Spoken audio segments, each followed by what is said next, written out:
مدت 3 روز و 3 ساعت است که این چوب در این ناحیه از برکه معلق است. به چیزی جز تیکه چوب نیست. آقا الان بخار که برده کنار خودت فهمیدی که به تمساح هستی. چیزی هم جز تمساح یه مقاومت نکن. تمساح عزیزم. نه رنگدانه های غیوبه کاملا مشخصه تیکه چوب است. رنگدانه چیشی به تمساح مولا کارد خانه ما رو بخوره. ببین تا اینا مشخصه دیگه، حرکت سلولی رو ببین دقیق کن. تمساح کاملا در اشتباه تمساح عزیزم. من این چور الان گرمه دم وره خانه بیا بیرون. کلر بیا بیرون آقای تمساح. کلر بیا بیرون بابا.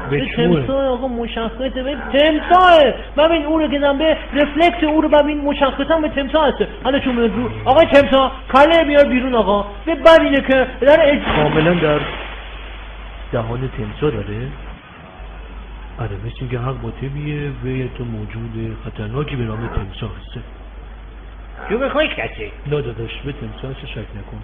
4 روز دیگه با چه ساعت دیگه اضافه با به چوب خوش کسی نه به تمساح هسته شک. رنگدانه ها چی؟